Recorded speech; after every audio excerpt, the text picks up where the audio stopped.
vamos a empezar ya por fin.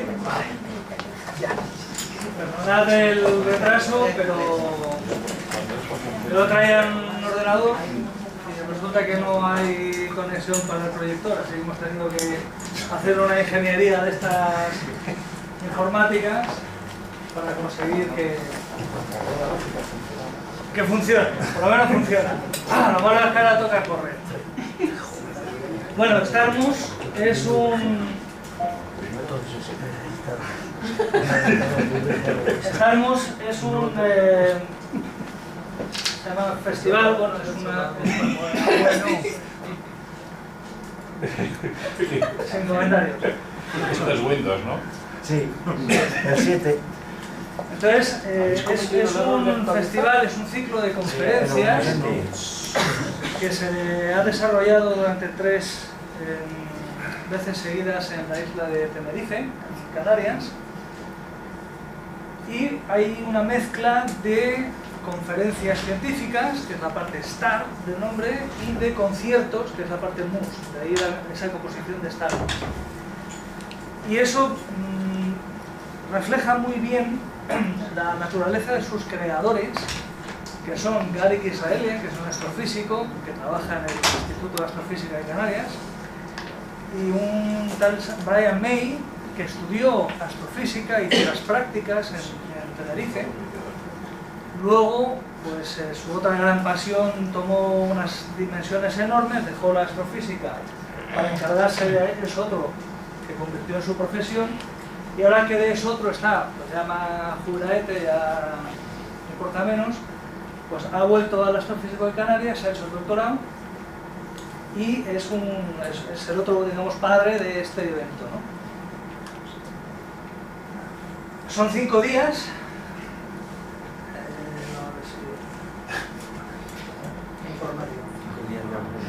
Es un evento que se distribuye en 5 días.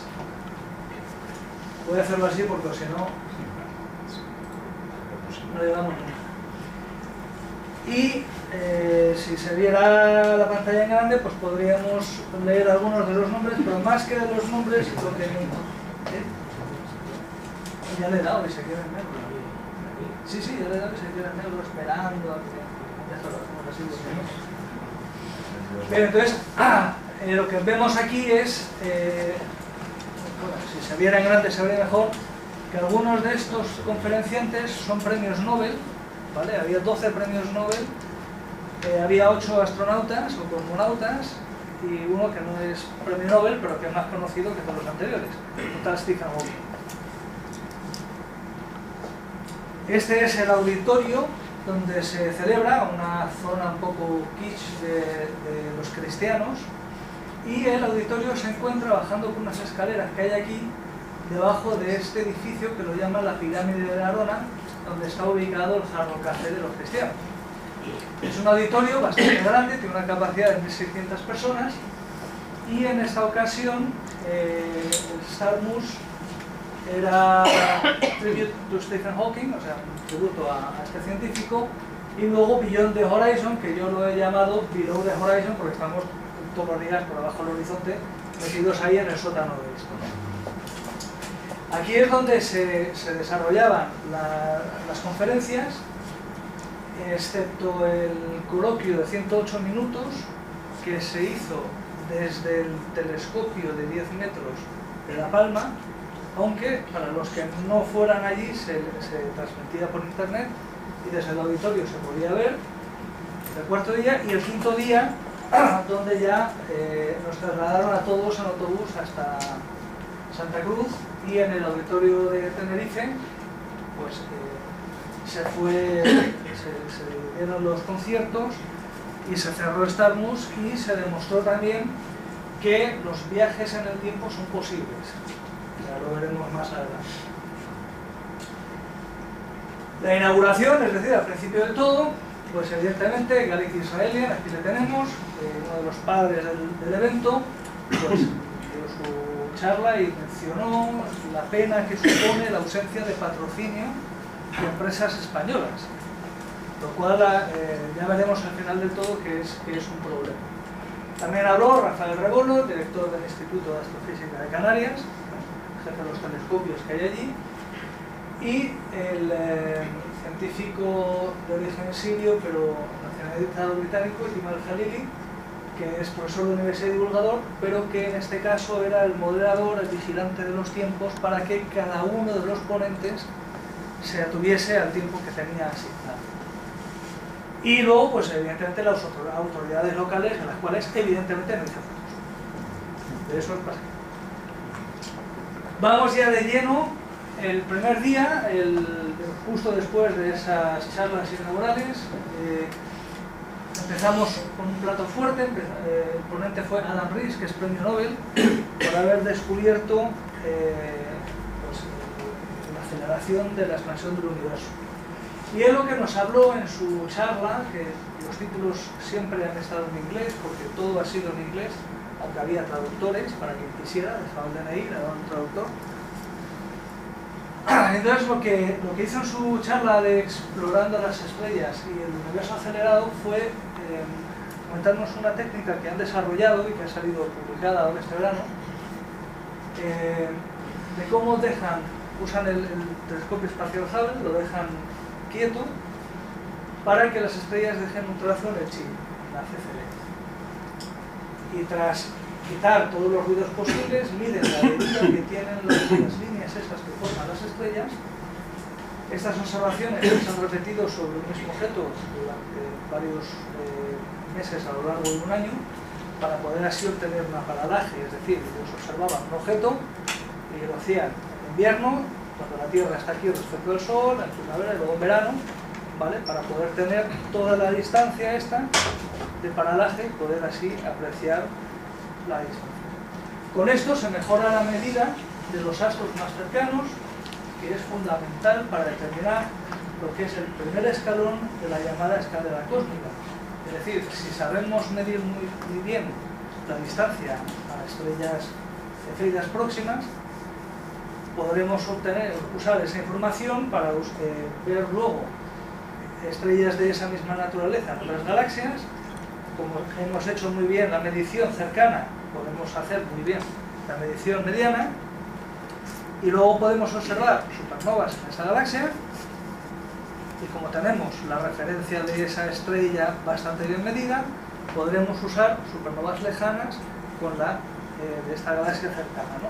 Y con todo eso se afina bastante más la tasa de expansión del universo, que viene a ser un 8 o 9% más de lo que se había previsto hasta ahora. A continuación, Brian Greene, también el profesor de la Universidad de Columbia, Estados Unidos, y firme defensor de la teoría de cuerdas, aunque él mismo nos dice que no la entiende del todo, pero bueno, es lo que tiene.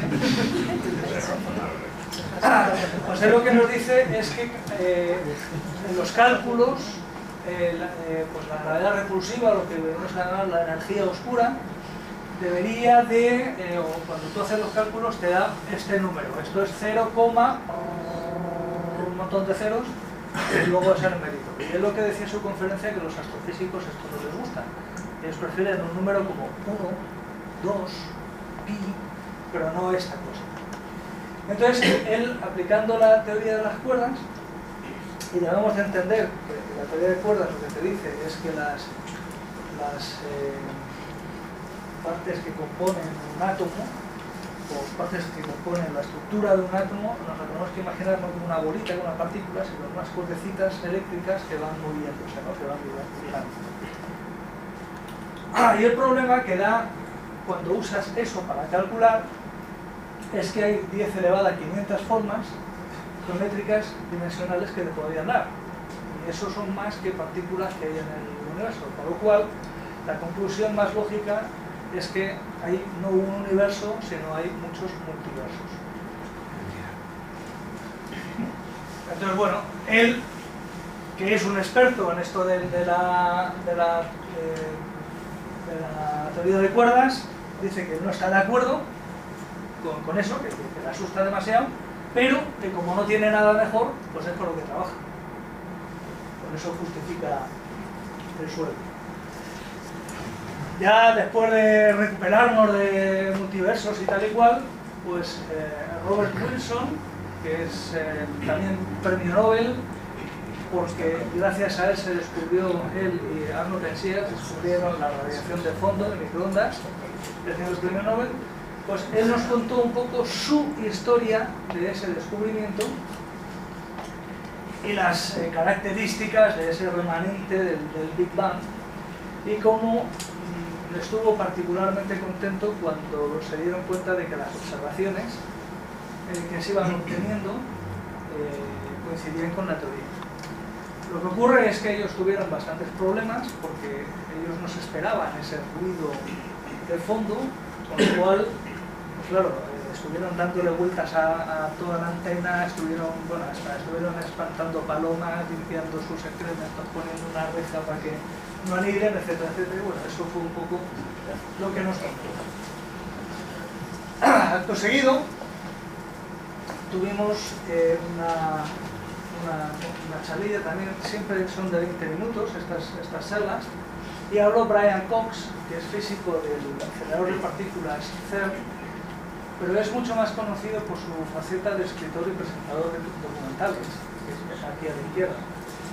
No parece tan joven en la realidad como lo es en los documentales, pero vamos, seguro que una foto más grande le podría reconocer.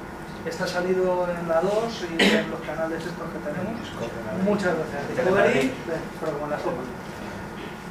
Y bueno, fue un poco una discusión que tuvo con este otro científico de aquí, que también es conocido por la serie Cosmos, y entre los dos destacaron la importancia del papel que tiene la ciencia en la sociedad, cómo debemos de entusiasmar a los políticos para que tengamos una presión social que les haga sentirse responsables de seguir financiando a la ciencia. Y sí, bueno, dicen que sí, que muchas veces el problema que hay es que sale un titular de la prensa diciendo los científicos han descubierto no sé qué. Y suena un poco a que el científico está con los pies encima de la mesa leyendo el periódico, de repente mira la pantalla y ve algo y lo ha descubierto, y que no es así. Y luego pues el problema también es que en los supermercados y los sitios pues hay muy pocos libros sobre gravedad o sobre ciencia, pero sí hay muchos sobre la autoconciencia, deporte, no sé de cuántos, o regímenes y dietas, y claro, todos esos que compran esos otros libros también pueden. Entonces hay que entusiasmar a la gente sobre la ciencia para que la gente haga presión y así pues se sigan financiando los experimentos. Después de esto estuvimos buscando vida en Marte y en Europa, y es que Alfred Maxwell, que es catedrático de geología en Arizona, geología planetaria, nos dijo muy claramente que Marte y Europa, el satélite de Júpiter, son los mejores candidatos para albergar vida fuera de la Tierra. Que Marte ha demostrado muchas veces que ha tenido un pasado húmedo, incluso ha habido tsunamis, y bueno, que hoy en día sigue habiendo agua. Últimamente, hace unos pocos días se desmintió eso de que las torrenteras de los cráteres las produzcan agua. Vamos a ver. Y luego en Europa, al igual que en otros satélites, en Saturno, Encélado, pues hay muchas probabilidades de que debajo de una gruesa capa de hielo se encuentre un océano donde pueda haber vida. Y bueno, pues hay que ir allí otra vez y con una nave para poder confirmar estas sospechas. Bueno, hay que financiar estas cosas, ¿no? Como decían los ponentes anteriores. Y este hombre nos contó esto porque él trabaja en la NASA, o para la NASA, y ha sido responsable de algunos de los instrumentos que iban a bordo de las ondas que han estado en estos sitios buscando. A continuación habló Anthony McCarten, que no nos sonaba a nadie, y este hombre es dramaturgo, escritor, director de cine, que es el guionista de la película La teoría del todo, que si no la habéis visto os la recomiendo, es una película preciosa, que va sobre Stephen Hawking y su mujer, o su exmujer. Y lo que más le impresionó fueron los personajes reales, o sea, ella y él, cuando estuvo preparando la película. Y entonces, bueno, también hablando primero con la exmujer y leyendo el libro y teniendo entrevistas con Stephen Hawking, pues él pensaba que iba a tener problemas para que Hawking autorizara hacer esa película, pero dice que no, que era absoluto, que era de adelante, que fue muy fácil. Y que luego el mayor problema que tuvo al afrontar este proyecto de esta película fue averiguar si realmente Hawking cree en Dios o no. Dice que todavía no lo sabe. Y ha estado con él muchas veces, porque bueno, una película sobre su vida, porque que está en bueno, ya después habló Barrett Barish, que es quizá un enorme candidato a ser premio Nobel próximamente, porque él en su charla Einstein, los agujeros negros y el chip cósmico nos explicó todo sobre las ondas gravitacionales, esas que se han descubierto hace poco,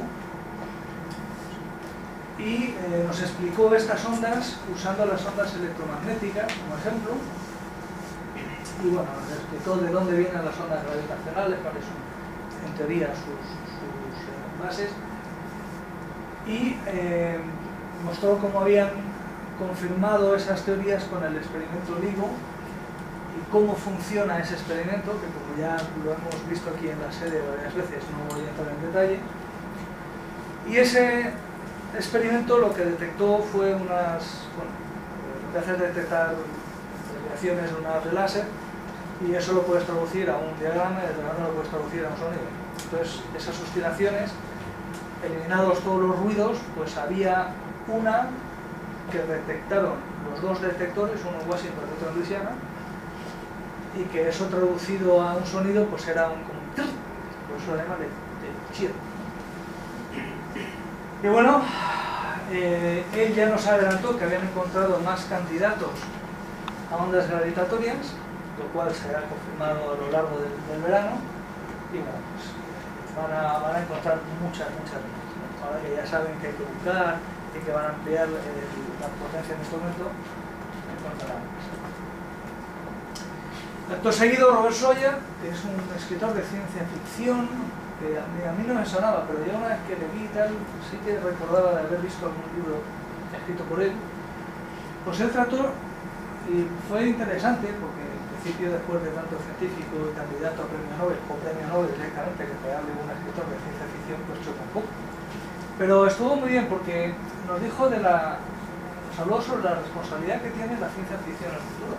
Y es verdad, porque los autores de ciencia ficción tienen que pensar mucho más allá de lo que hace una persona normal y corriente. Me ponía el ejemplo de que cualquiera puede predecir los coches, pero los autores de ciencia ficción van más allá y te predicen los coches, cómo funcionan y los atascos. ¿Vale? Luego, bueno, mostró ejemplos de Clark, de Wells, de Chris Graham, por lo cual los hay muchísimos. Estos autores pues han predicho los submarinos, pases en la luna, estaciones espaciales, muchísimas cosas, sobre todo Julio Grande. Después, Peter Schwartz, ingeniero aeronáutico y astrofísico, nos habló sobre la inteligencia artificial, y la verdad es que fue bastante ilustrador, porque la pequeña inteligencia artificial ya la tenemos hoy en día y la funciona en el día a día. Es, por ejemplo, el botón en la página web. Tú pinchas en un sitio y ocurre algo. Se pueden hacer muchas cosas simultáneamente, pero muchas de estas inteligencias artificiales pequeñas acabarán formando una grande, y claro, la inteligencia artificial del futuro pues él se preguntaba si será relativa, si lo va a dominar. Él ponía el ejemplo de los Terminator, ¿no? De aquella película, serie de películas de hace unos años. Y bueno, no quiso especular si era bueno o era malo todos los avances que estamos teniendo hoy en día. Y dijo, mira, no os preocupéis porque pase lo que pase, nosotros no vamos a hacer nada. Justo después volvimos al espacio con Joel Parker, que es astrofísico, científico planetario. Él es jefe de instrumentos a bordo de la Rosetta y la New Horizons, o sea, la ESA y la NASA. Y bueno, lo más resumido es decir que nos mostró pues, los grandes descubrimientos que han hecho estas sondas espaciales. En el caso de Rosetta, pues la composición del cometa, que hay agua, un montón de cosas. Y en el caso de la New Horizons, pues un mundo del cual solo sabíamos de su existencia como un punto, ¿no? Bueno, pues estuvo bien, pues bueno, todos habéis leído las noticias al respecto. En el caso de la Rosetta, pues eso, que son dos cuerpos unidos por una gravedad muy escasa, el ratio de agua pesada es superior a lo que se esperaba, con lo cual el agua en la Tierra tiene otro origen, del campo magnético, la New Horizons, pues eso, la superficie de Plutón, al contrario de lo que se pensaba en el joven, bueno, un montón de cosas que como no tenemos tiempo, las pasamos. Porque las habéis leído en muchos artículos y bueno, de hecho también todo esto saldrá publicado en el próximo nivel. Luego habló Steve Balbus, que es astrofísico, profesor en Oxford, y él trabajó ya hace tiempo en algunas de las cosas sobre física y partículas más importantes que hay, aunque nunca le han dado nombre. Él nos dio su presentación se tituló ¿Por qué el pez salió del agua? Que es un poco chocante, ¿no? Decir, ¿qué me está contando? Y lo que viene a decir es que al principio de los tiempos, cuando ya la Tierra se había formado, la Luna estaba muy cerca y por tanto su fuerza de marea era muy grande. Comparada con combinada con la del Sol, creaba unas diferencias entre marea alta y marea baja brutales,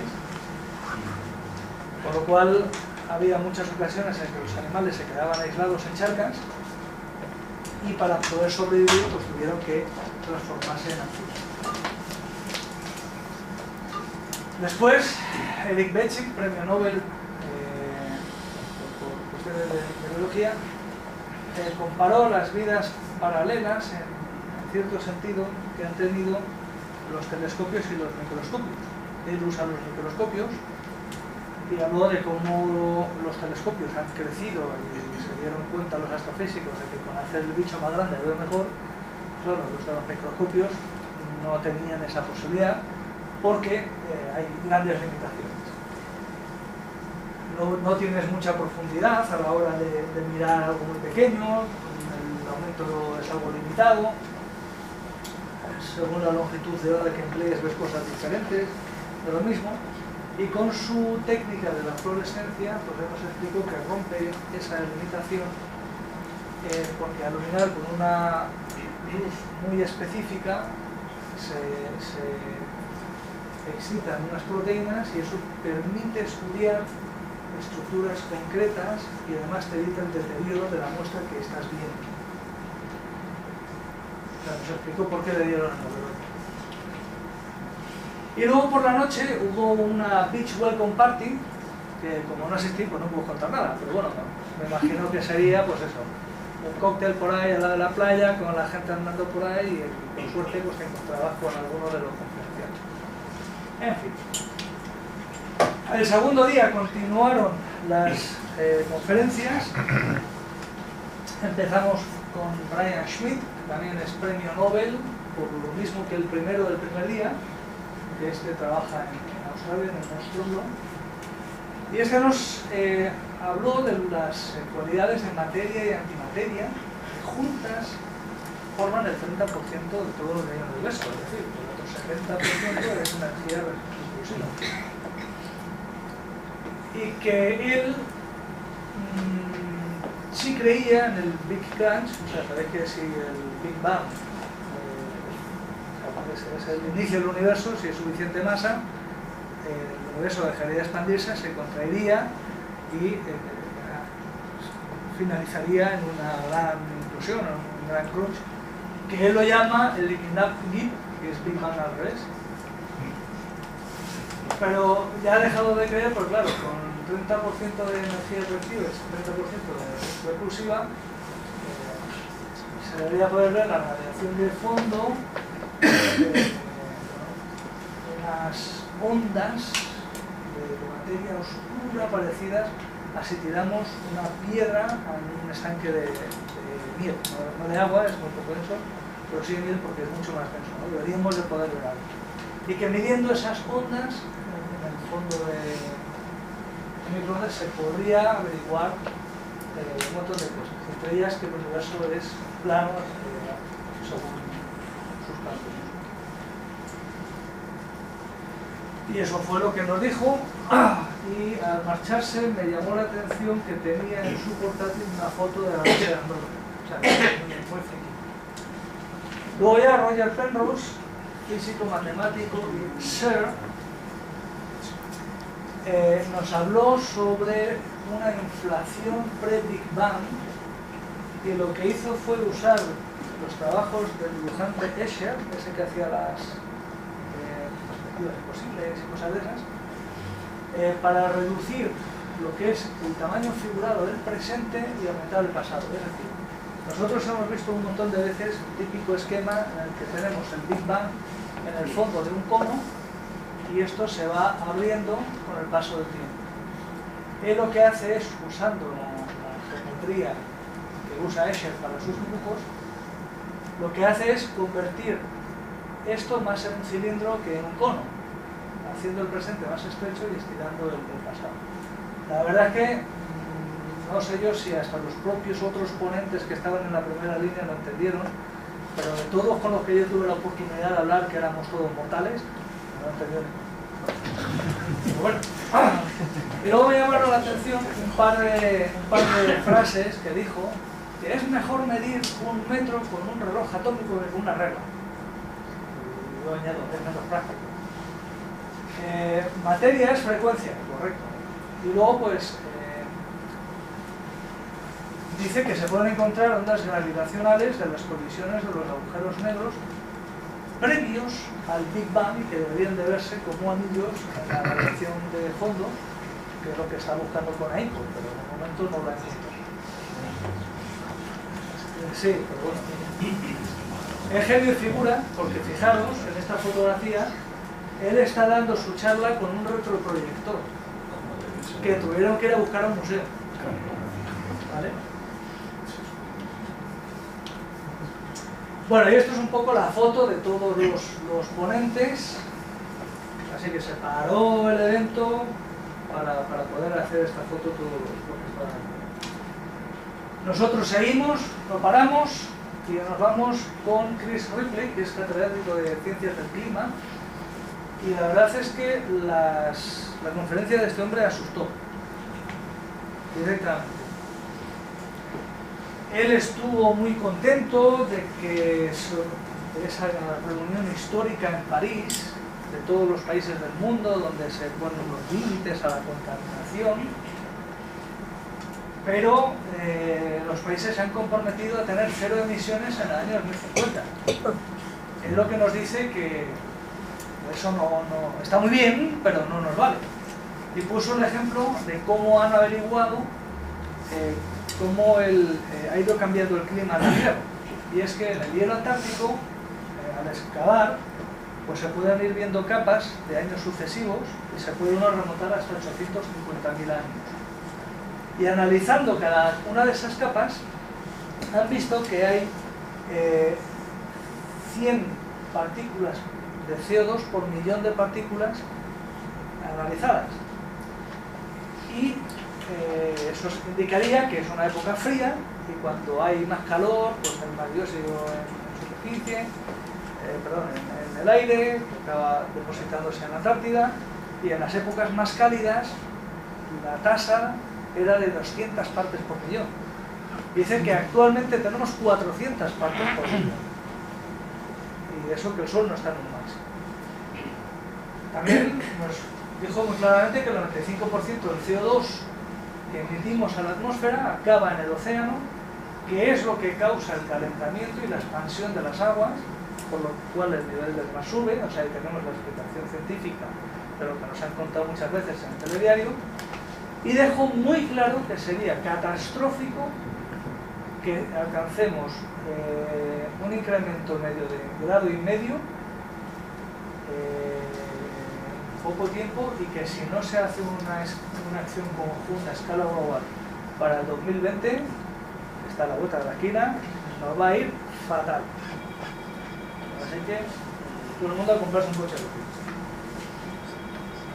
Ya después de esta visión que nos puso a todos en alerta, hubo un debate, una discusión entre Neil deGrasse Tyson, que es el director del Planetario Adler de Chicago y presentador de la serie Cosmos, la versión más reciente, y Tarter. Esta mujer, ¿os acordáis de la película Contact? La niña que quiere ser astrofísica es ella, en la vida real. Es decir, Carl Sagan la conoció a ella cuando era pequeña, ella le impresionó tanto que reflejó a esta persona en su novela, que la ha puesto en la película, interpretada por Jodie Foster. Y bueno, ambos hablaban pues de encuentros con alienígenas, ¿vale? Así, además una charla muy extendida, los dos ahí en el sofá, en el sillón, perdón. Hicieron una alusión a la Guerra de los Mundos, y dijeron que sí, que esa película y ese libro están muy bien, pero que la transmisión de enfermedades va en los dos sentidos. Es decir, que los marcianos no cogen la gripe y se mueren, sino que nosotros cogemos lo que ellos tengan y también nos morimos.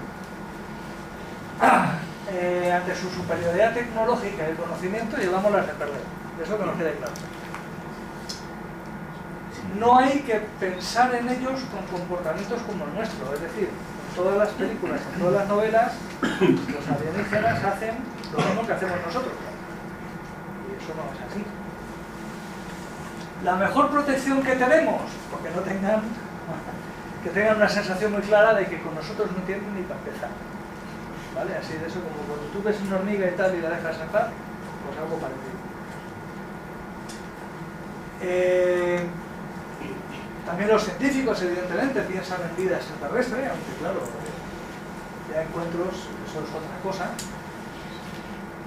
Y algunas de las cosas que me llamaron la atención fue, esas cosas que dijeron fue que antes que pensemos en terraformar Marte, o sea, en convertir a Marte en un planeta habitable para nosotros, lo que tenemos que hacer es hacerlo con la Tierra, ¿vale? Es conservar nuestro planeta, es que es mucho más barato. A ver si lo entienden los políticos. Luego pusieron un ejemplo que a mí me encantó, de dos delfines, ¿no?, que van nadando así por la costa y ven a unos humanos, así que mueven la boca, emiten sonidos y gesticulan, y le pregunta un delfín a otro, oye, ¿se comunicará? Pues eso mismo tenemos que pensar nosotros mismos de los demás, ¿vale? Yo a veces pienso, ¿quién es más inteligente? ¿El perro o el dueño? Porque el perro entiende al dueño, y al revés.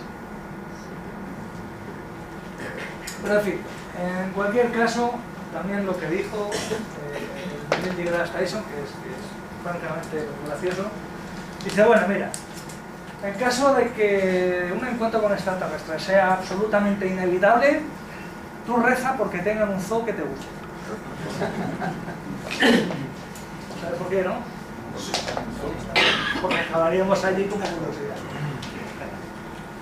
Bueno, ya con esto pasamos a una charla, una intervención del señor Eugene Kaspersky, que este es menos conocido en ciencia, pero es uno de los gurús de los antivirus, y nos habló de los tiempos oscuros de la información tecnológica. Y él lo que decía, bueno, puso muchos ejemplos de todos los ciberataques que hay, de la inseguridad en Internet, etcétera, etcétera, y que él no tiene un smartphone, él tiene un teléfono móvil de esos con teclado. Y bueno, él lo que pretende es proteger sistemas rediseñando el software y el hardware, pensando de una forma diferente, pero vamos, él está un poco asustado porque hay una auténtica guerra mundial en internet ahora mismo en marcha, y es cierto. Y a continuación vino pues una parte completamente diferente, y es que este señor David Zambuca, mago y showman, sobre todo su último, pues tenía una especie de ladrillo de espuma y entonces se lo lanzó al público. Y le pidió a la gente, al primero, dijo: toma, aquí tienes uno de los libros de Stephen Hawking. Escoge la página que tú quieras y dime una palabra. Esta, answer. Luego, lánzale el ladrillo a otro. Usted, dígame las cifras, menos la primera, de su número móvil. Esta. Luego otro. Usted, a ver, de la tabla, dígame un elemento de la tabla periódica. Pues yo que sé, el plomo, pues pum. Y el último, dígame la marca de chocolatinas. Pum. Y todo esto lo iba haciendo mientras que al principio del todo habían traído una estructura como esas que usan de roperos donde cuelgan los trajes. Y ahí colgaba una caja que nadie tocó durante todo el show, ¿no? Y entonces pidió después de haber escrito aquí todo lo que la gente había dicho, le pidió a Brian Cox que subiera al escenario, lo cual el hombre accedió a hacerlo, y le pidió que sacara, o sea, que desenganchara la caja, que sacara lo que hubiera dentro, que era un rollo de papel, y entre los dos lo fueron desenrollando y ponía todo lo que estaba puesto aquí. Con lo cual fue un truco de magia excelente, que nos quedamos todos con la boca abierta.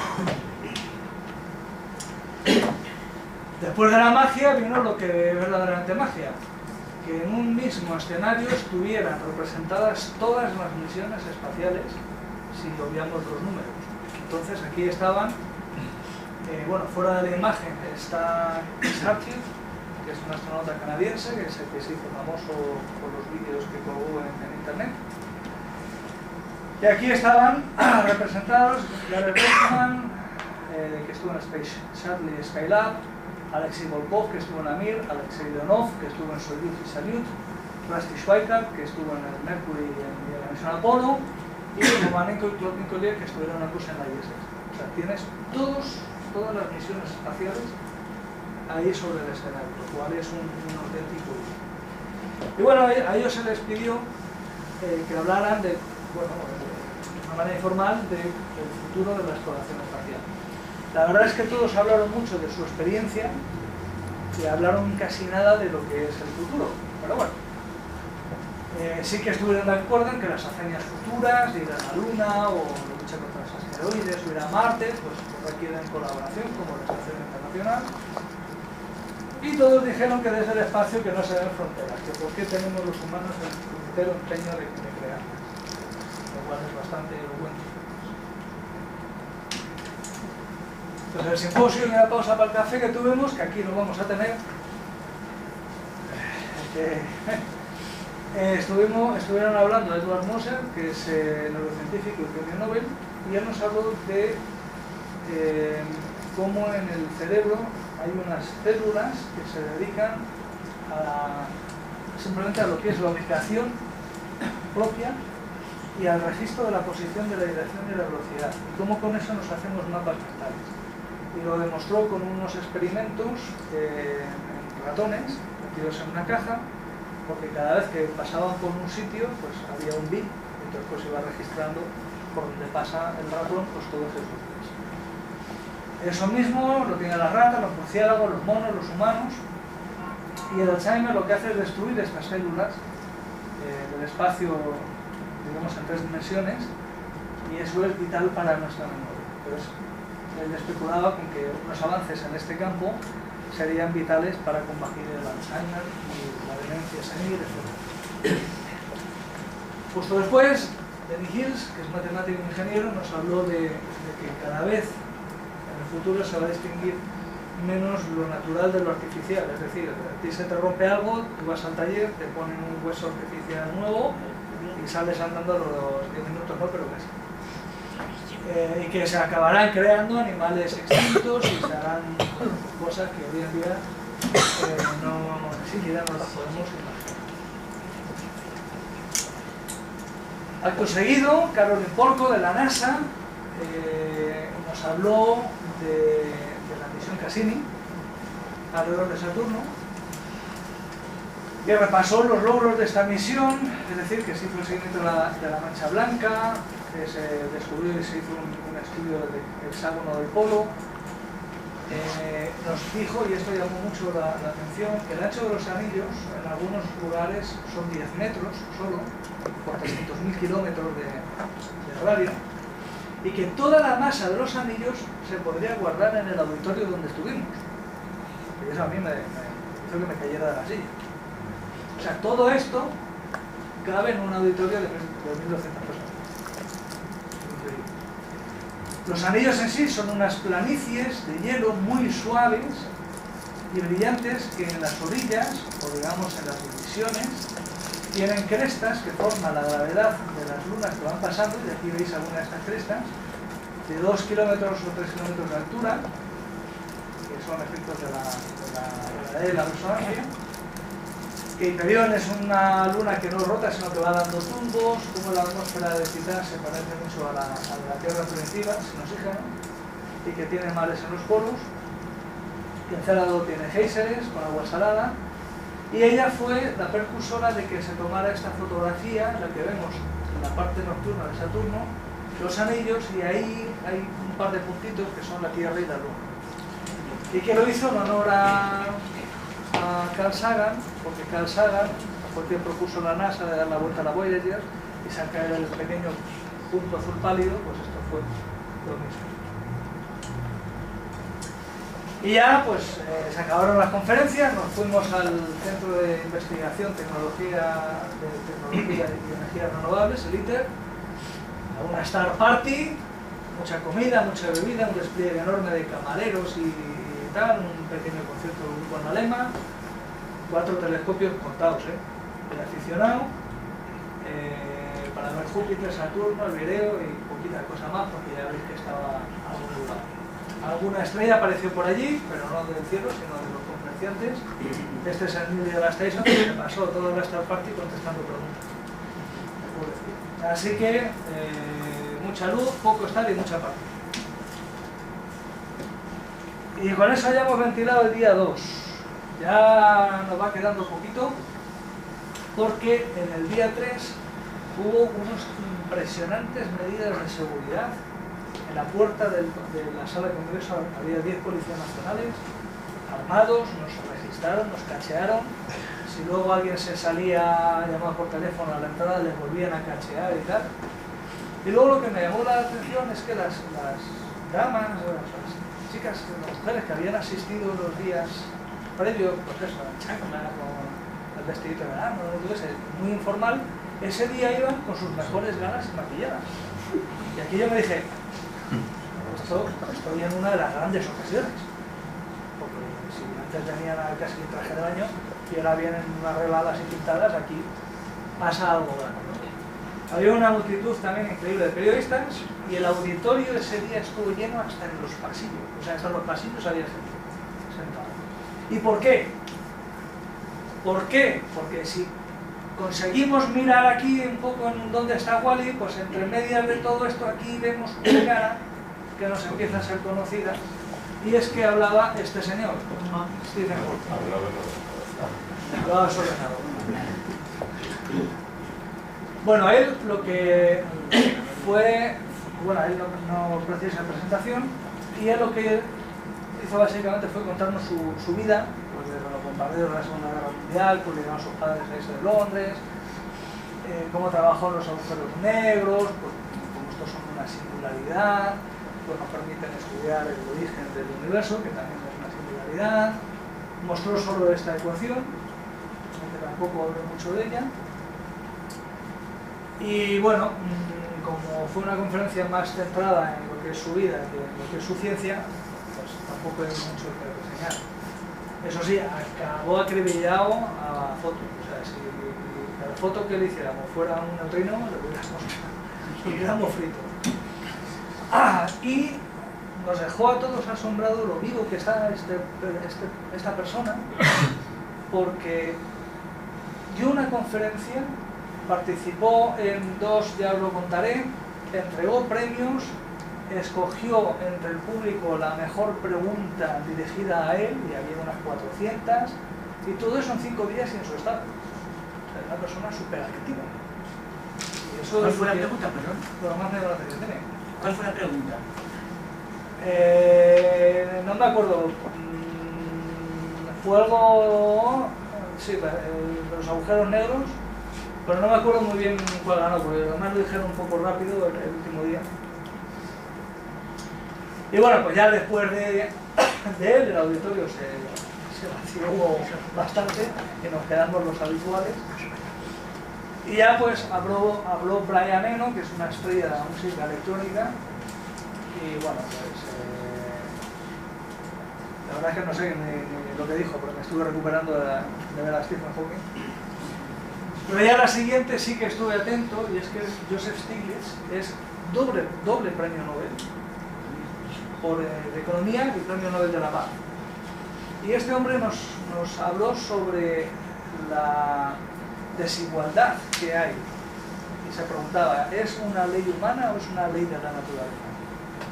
Y nos dejó muy claro que es que lo hemos escogido los humanos, que haya esa desigualdad. Y empezó a dar datos, ¿no? Dice, mira, hace 100 años la mayor parte del tiempo la gente la dedicaba en sobrevivir, en comer.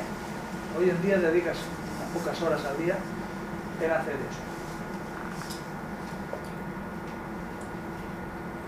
Primero, esta desigualdad la escogió Estados Unidos, luego el Reino Unido, Ronald Reagan, Margaret Thatcher, y dijo que se acentuará muchísimo si Trump gana. Luego dijo que hay una pirámide social, entonces el 9% más pobre no evoluciona y solo puede aspirar a sobrevivir, nada más. Pero es que el siguiente 10% mejora solo un pelín. Y el 1% más alto de esa pirámide social, ese tiene el 25% de los ingresos mundiales. Total, son unas cifras alucinantes. Además, que te explique cómo van haciendo sus estudios, es interesantísimo. Comentó también que en 2 generaciones no hemos mejorado, lo cual es una inversión de una tendencia que era desde el principio del siglo XX.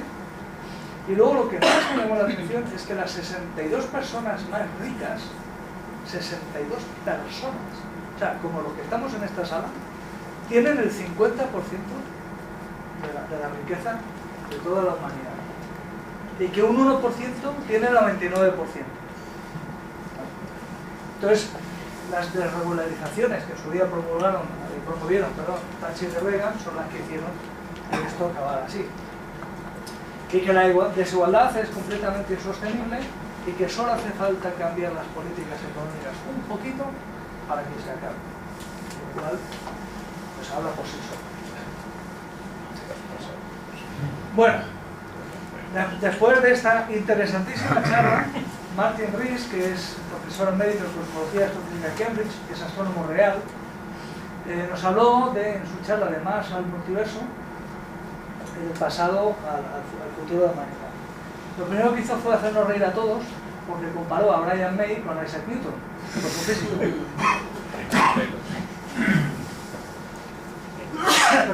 Y nos dijo que la vida que nosotros buscamos es muy diferente a la del imaginario popular. O sea, eso de un hombrecito verde con antenas, no. Habló que los multiversos van a ser una revolución igual que lo que puso la revolución copernicana,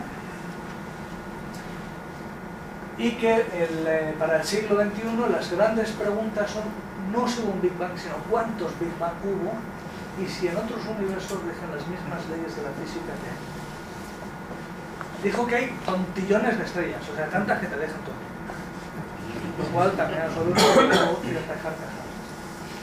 Y comentó que si vivimos en un multiverso, pues en otros universos habrá más gente que estarán más avanzados, serán más inteligentes que nosotros y que descubrirán sistemas aún más complejos que el multiverso que nosotros estamos empezando a analizar.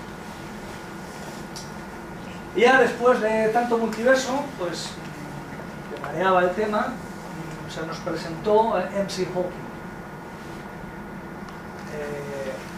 reconocidos científicos que quisieron guardar el anonimato, comentaron cómo un científico brillante pues se desvió y dejó de su carrera científica para dedicarse al rap, convertirse en un rapero.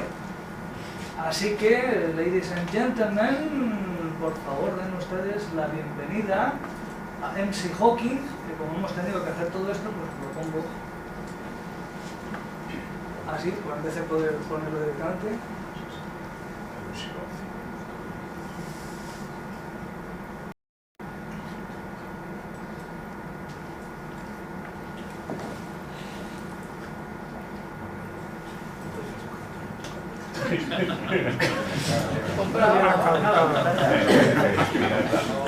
Quedamos en...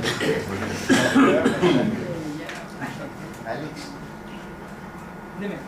dale al botón derecho y elige otro gato.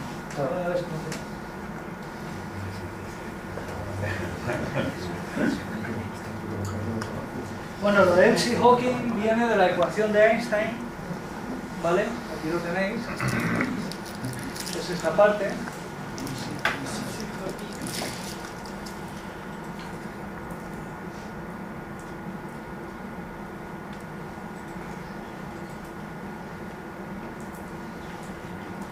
A ver, abierto.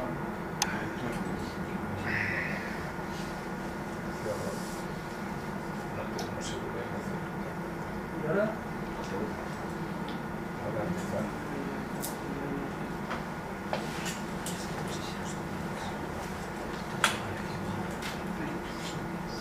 ¿Está enchufado? ¿Estás ahí? El cable de audio.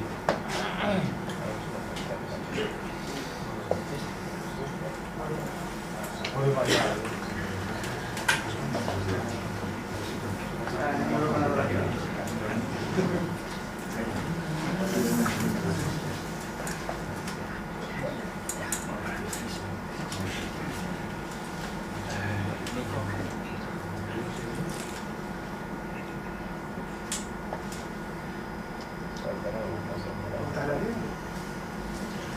Nicolás. ¿Lo canto yo? Sí. ¿No es lo mismo? Nicolás. Sí. Lo de arriba, donde pone toda su imagen, sonido y demás. Ah, sí.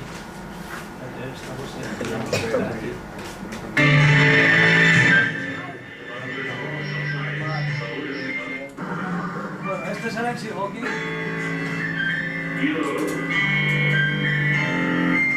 You ever feel sometimes like life has weighted you down?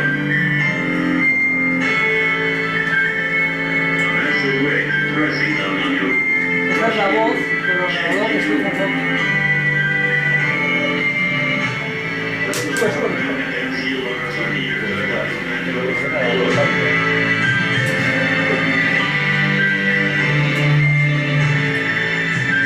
The abundant forms of science, so listen up. Con la introducción a la canción. Nuclear reaction gets a star energy, pushing constantly against gravity, but eventually, naturally, always wins the day that the star will collapse, and that is not to say that this is the end. Not where it can work, the neutron star or their maxillary core. It's never compressed in a tight little plug, and objects of density just like a truck. Aquí vamos a ver Stephen Hawking, el rapero, con gafas, la gorra al revés, toda la gente sonríe.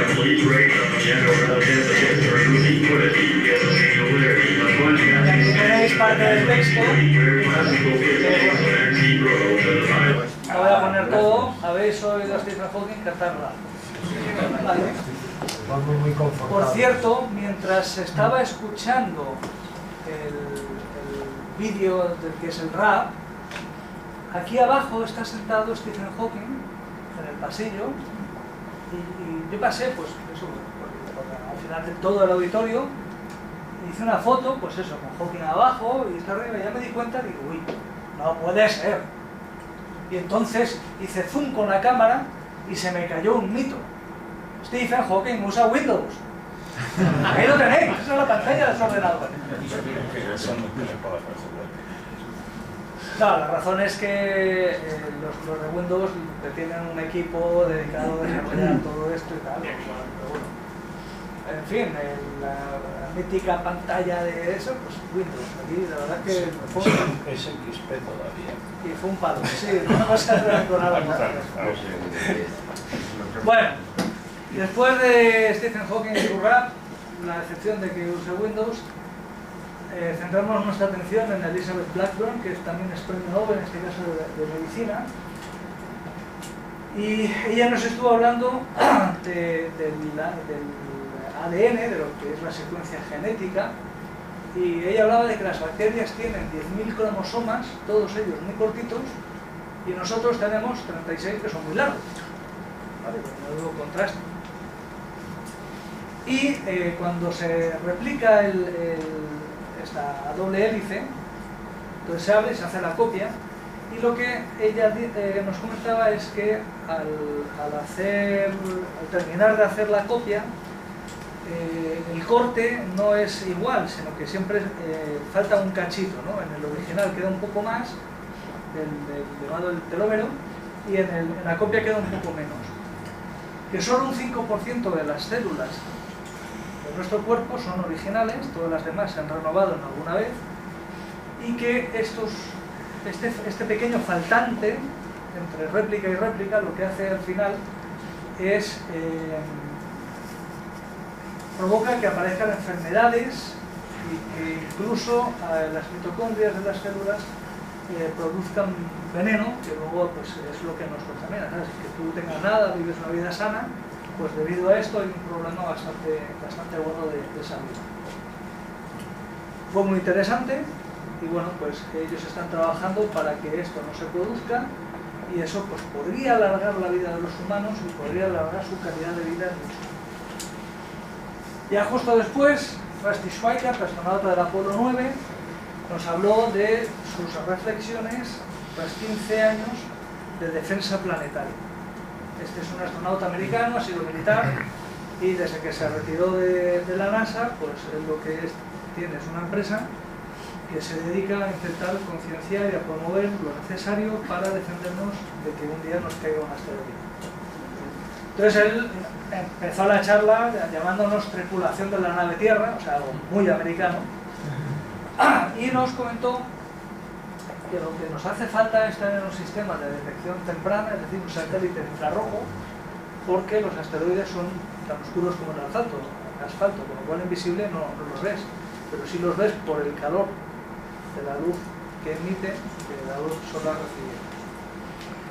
Y luego, pues, que si algo va a impactar, pues hay que intentar mitigar las consecuencias todo lo posible.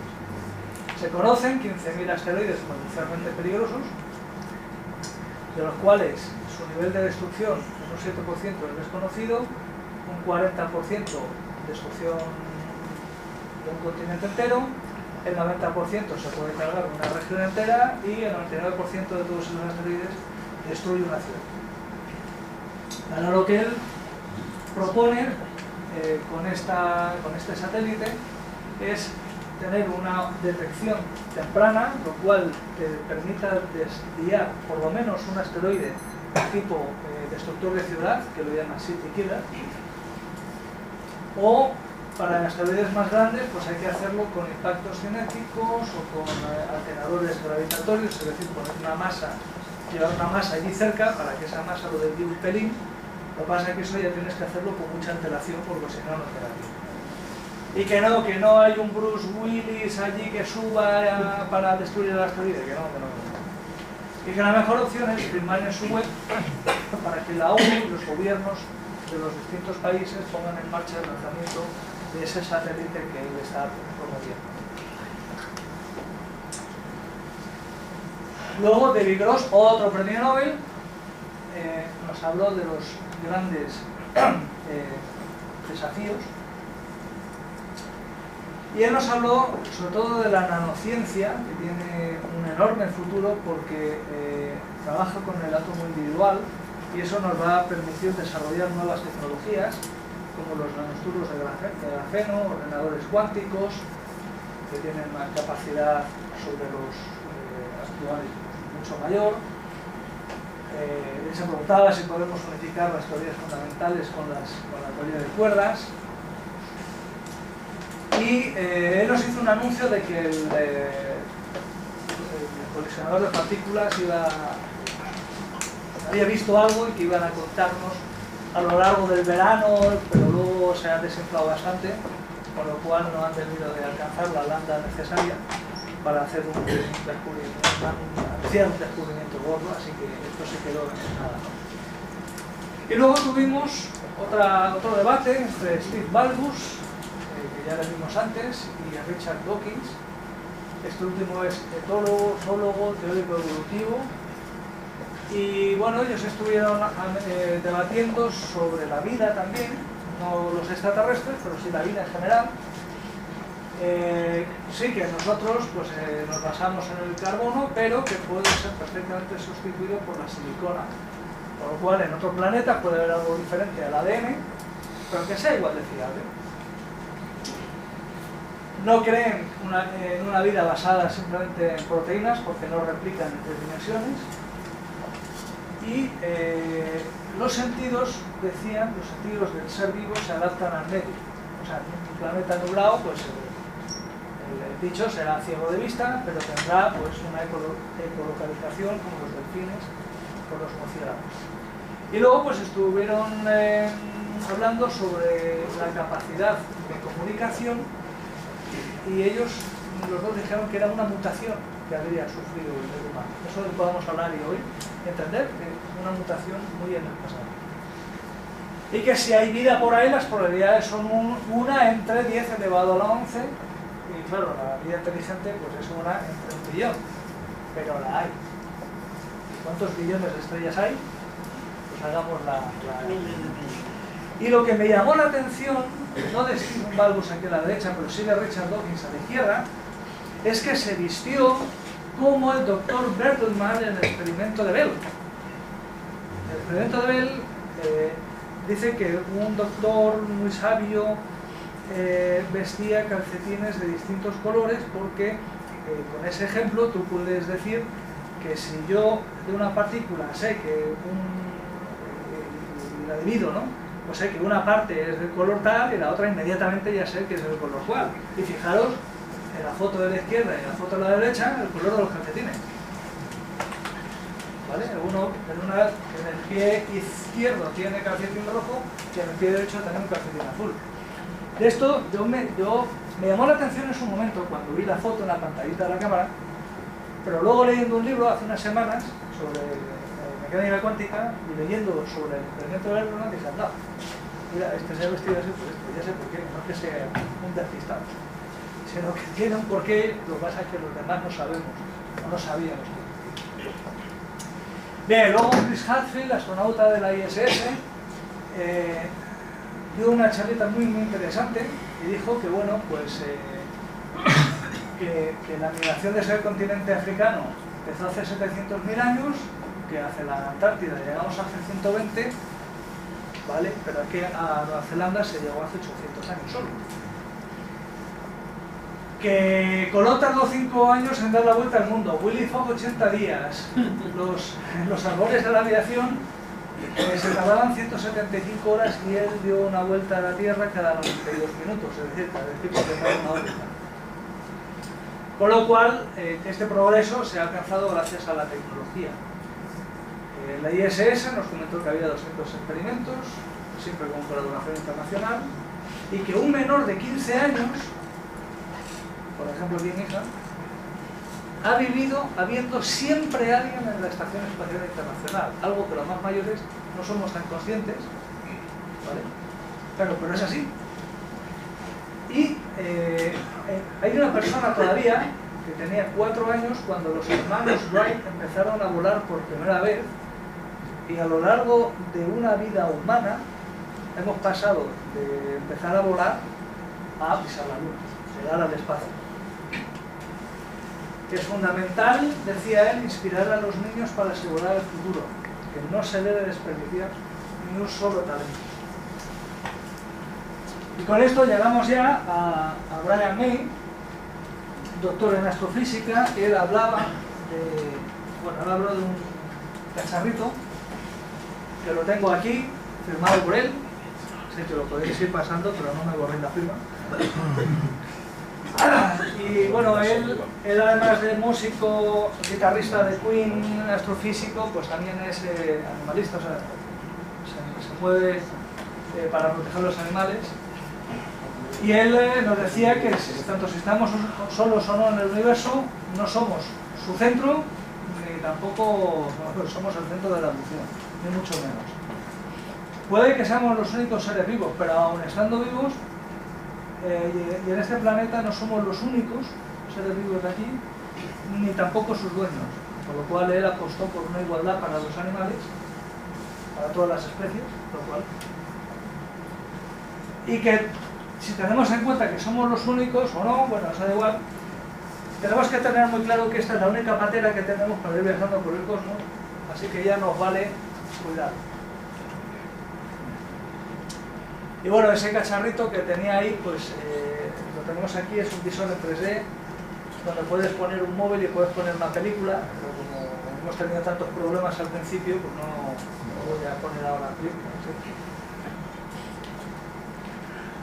¿Sí? Y yo le hice muchas fotos, de verdad, mientras estaba dando su charla, y es que fui capaz de cogerle serio. O sea, si he visto las fotos, se puede tener una cara de... Entonces, bueno. Así terminó el tercer día. El cuarto, los que no fuimos a La Palma, nos fuimos de nuevo allí no he puesto ninguna película, no hace falta que me discute. Ah, coño, claro. Tenía previsto ponerla, pero nos hemos comido 45 minutos. Estamos viendo menos que un gato de cayola. Entonces, el cuarto día, ya nos falta este y otro, y está muy cortito. Los ponentes y algunos que pagaron 350 euros se fueron a La Palma, comieron allí, y debajo del Gran Telescopio de Canarias, el telescopio este de 10 metros, pues estaban sentados los ponentes, ¿no? Estas son imágenes tomadas en internet, pero yo no fui. Y entonces tuvieron un simposio que duró 108 minutos. ¿Por qué 108 minutos? Porque ese fue el tiempo de vuelo de Yuri Alexeyevich Gagarin. El primer vuelo de la humanidad al espacio duró 108 minutos. Y ahí, pues hombre, estando el señor Schweikart con su empresa dedicada a evitar que se nos caiga un asteroide encima, pues volvieron a debatir sobre las posibilidades de que nos caiga un asteroide, y se centró mucho en que se debe de declarar un día en el calendario como el Asteroid Day para que todo el mundo vote su página web y hagan el satélite. Los que no fuimos allí, pues claro, después de 108 minutos de simposio teletransmitido, pues fuimos a casa, o a la playa, o a donde fuera. Y ya con eso llegamos al último día, donde en un abarrotado auditorio de Tenerife, de ahí en Santa Cruz, pues tuvimos un concierto, un concierto que duró 5 horas y media. El primero cantó Sarah Brightman, que fue un artista que había pedido especialmente Stephen Hawking que viniera, y la verdad es que nunca he visto a nadie subir y bajar por las octavas como ella, por lo cual que Hawking pidiera que la trajeran, estuvo muy acertado. ¿Cómo canta? Cantó pues, cosas de Fantasma de la Ópera, entre otros, porque esta es una celebridad allí en los musicales de Londres. También participó Eric Wakeman, que es un compositor de música electrónica, que tuvo una composición hecha específicamente para el festival. Y entre concierto y concierto, pues vino una conferencia que se tituló el Upside of the Universe, o el lado vuelto del universo, y la dieron Hans Zimmer, compositor, Paul Franklin, director, y Kip Thorne, científico. Y es que estos tres fueron los artífices de la película Interstellar. Uno el director, ganador de un Oscar, otro el compositor, ganador de un Oscar, y Kip Thorne, que fue el asesor que les dijo que la Agujero Negro no tiene que ser un disco alrededor de una cosa negra, sino que tiene que parecerse más a Napoleón, así con la parte de arriba. Y claro, fue una gozada ver cómo estas personas te van contando cómo iban haciendo los efectos especiales de la música. A todo esto en el auditorio, ahí estaba Stephen Hawking escuchando atentamente, y luego su conferencia la interrumpieron porque se apuntaron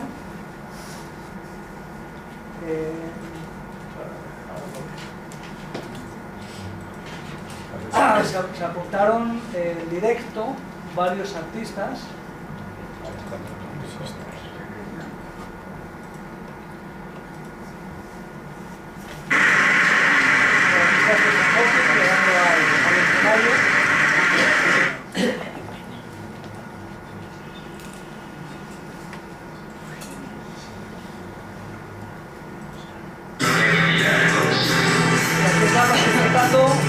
una canción de rock, otra vez con su voz.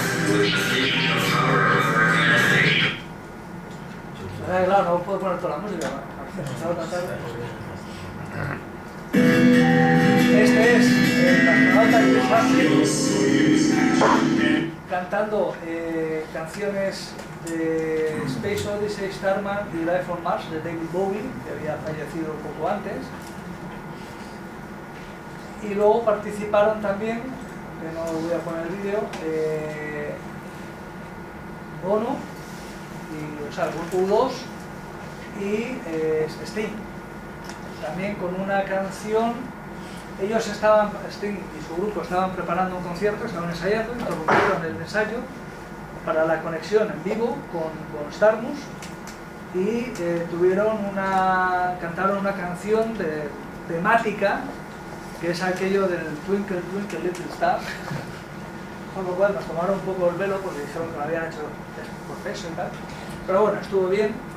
Luego el astronauta, como ya os he comentado, hubo una conexión con la estación internacional, el astronauta Tim Field pues, nos estuvo hablando desde el espacio, y ya después de todo eso, pues quedaba ya solo la clausura del festival.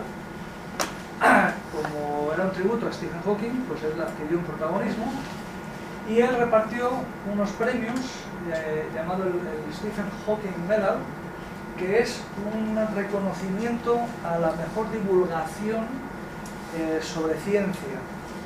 Que uno de los premiados fue Al-Jalili, aquí le tenemos otra vez, Hans Zimmer, por Interstellar, y un documental llamado Particle Fever, la fiebre de partículas.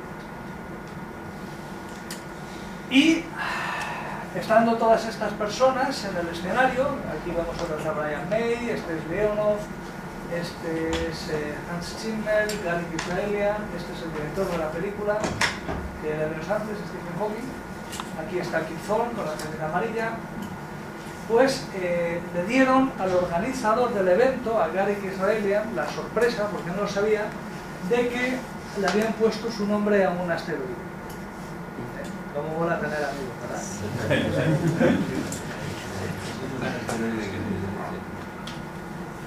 Luego ya siguió el concierto y fue fabuloso tener al compositor de Interstellar, al director de Interstellar, al asesor de Interstellar ahí en el escenario, tener a Stephen Hawking, a esta banda y a la orquesta tocando la música de la película, la música sinfónica de la película, mientras estaban viéndose en la pantalla distintas imágenes de simulaciones astronómicas, ¿no? Aquí de un agujero negro, aquí de una supernova, etc. El vídeo, pues todos estos vídeos, es que no los puedo poner. Y ya después de todo esto, pues hubo un momento en el que la orquesta dejó de tocar y se empezó a oír un punteo de guitarra, continuando la música de la película Interstellar, y era Brian May en persona que estaba allí tocando para todos nosotros. Eso ya fue el éxtasis. Los americanos se pusieron a gritar, lo suelen hacer. Y ya con eso se terminó Starmus y ya pues solo quedaban pues muchas ovaciones, cerrar el asunto, ¿no? Y aquí tenemos a Gary Israelian cerrando Starmus 3 2016, tributo a Stephen Hawking, Beyond the Horizon, y ahí es cuando obtuvimos la prueba fehaciente e irrefutable de que existen los viajes en el tiempo. Y ahora lo que te vas a hacer es encontrar el vídeo de algo. Creo que es este.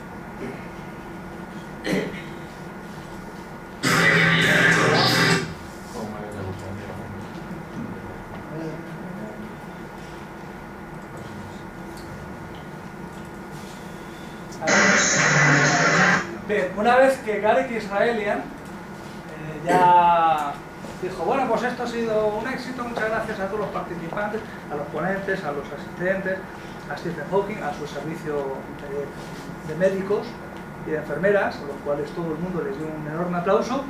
Pues el tío simplemente se cayó y dijo, bueno, hasta el Starmus 4. Y ya está, y se fue. Y empezaron a poner esta canción muy inglesa.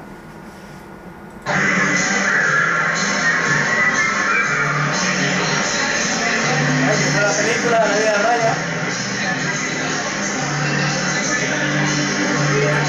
Y aquí yo os voy a demostrar que los viajes en el tiempo son posibles. No está aquí hoy presente, no le veo, pero Alberto Martos estuvo en Starmus Festival. Ha viajado atrás en el tiempo, a últimos de junio, para asistir al festival. Eso sí, ha rejuvenecido mucho.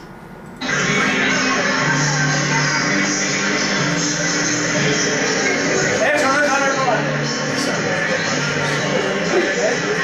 No son posibles viajes en el tiempo.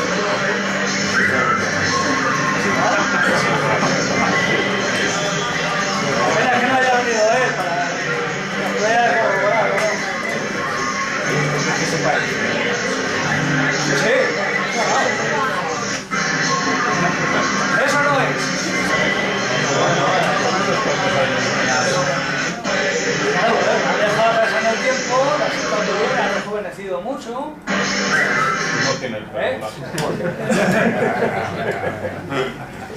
Primero que rubio, ¿no? Bueno, ¿dónde está la presentación? Así que nada, el Starmus Festival fue así, animaros, porque podéis tener la oportunidad de que muchas celebridades hagan un selfie con vosotros. Aquí estamos, pues, Leonov, Penrose, Brian May, Kip Thorne, Halili, Hartfield, Schweikart. Luego te dan también un certificado, muy soso desde mi punto de vista, porque es algo más bonito. Y el Starmus 4 tiene una pega. Y esto salió el viernes en la prensa. El mayor festival científico del mundo se va de España por falta de acuerdo. Se va a Trondheim, en Noruega, que es la capital de la ciencia allí. Aunque también he oído que el gobierno canario está negociando para que, no en 2017, pero sí en 2018, el Starmus 5 se vuelva a celebrar allí.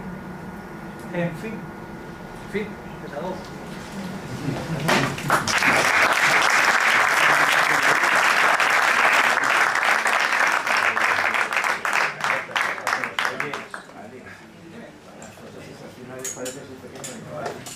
Sí. Bueno, siento que por el problema